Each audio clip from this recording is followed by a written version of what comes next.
कोकणातल्या ताज्या घडामोडी सर्वप्रथम पाहण्यासाठी सबस्क्राइब करा कोकणचं महाचॅनल सिंधुदुर्ग लाईव्ह यूट्यूब चॅनल आणि ताज्या घडामोडी पाहण्यासाठी बेल आयकॉनवर क्लिक करा। जैतापकर बिल्डर्स अँड डेव्हलपर्स 20 वर्षांपासून गृहस्वप्न साकार करणारं एक नातं विश्वासाचं। निषेधाचे काळे झेंडे दाखवल्याचा राग मनात धरून पालकमंत्र्यांनी वाळू लिलाव प्रक्रियेत आडकाठी आणल्याचा घणाघाती आरोप माजी खासदार निलेश राणे यांनी केलाय। डंपर आंदोलकांचं अभिनंदन केल्यानंतर सावंतवाडी इथं झालेल्या पत्रकार परिषदेत ते बोलत होते। पाहुयात काय म्हणाले निलेश राणे। डंपर आंदोलन मागे घेण्यात आलं, त्यांना लेखी स्वरूपामध्ये प्रशासनाने आश्वासन दिलं की लिलाव लवकरात लवकर लागते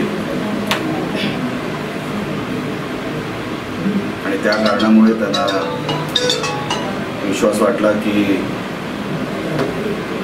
लिलाव आता लागणार आहे आणि म्हणून ते आंदोलन त्यांनी मागे घेतलं। त्यांनी लढा उभा जो केला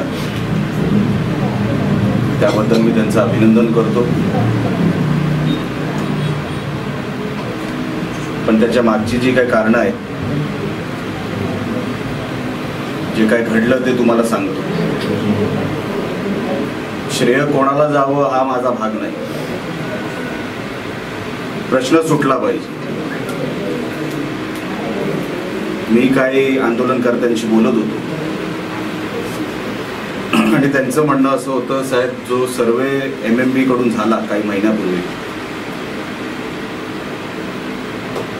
आणि ते जे लॉट पडले त्या सर्वेमधून, त्या लॉटनुसार जर आम्हाला लिलाव मिळाला लागला असं लेखी आश्वासन आम्हाला कलेक्टरांकडून मिळावं म्हणून मी प्रयत्न करतो। आपले कलेक्टर आपल्याला सगळ्यांना आठवणीत असतील, विक्रम कुमार, सन्मान्य विक्रम कुमार हे आता MMB चे CEO आहेत।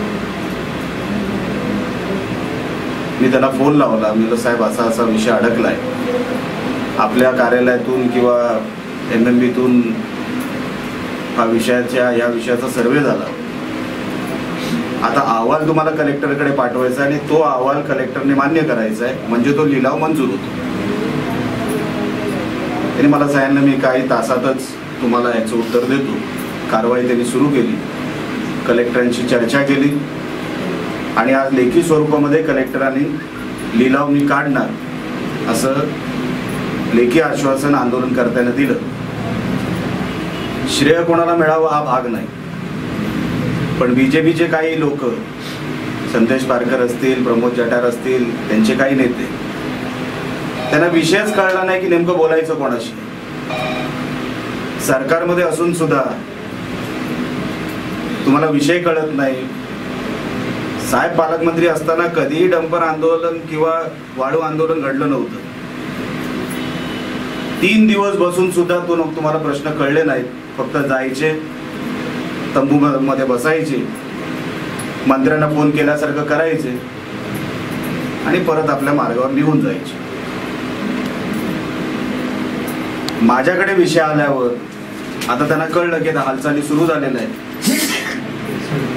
आणि कदाचित स्वाभिमान पक्षाला याचं श्रेय मिळेल म्हणून आज जो काय केविळवाणा प्रयत्न केला त्यांनी, मला काय त्याच्यामध्ये पडायचं नाही। मी अगोदरच सांगितलं, मी काय श्रेय घ्यायला इथे बसलेलो नाही। माझ्यासाठी विषय महत्वाचा, विषय सुटला तो माझ्यासाठी महत्वाचा, तो कोणी गेला कसा गेला ते माझ्यासाठी महत्वाचं नाही।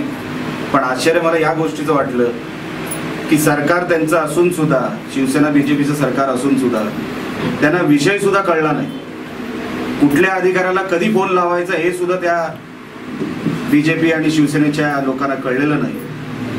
ही आपल्या जिल्ह्याची शोकांतिका आहे। राज्य करतानाच माहित नाही की राज्य करायचं कसं, आणि म्हणून आज आपला जिल्हा जो आज अधोगतीकडे चाललाय, ह्याच्यातून ह्या कारणातून एक हे स्पष्ट होतं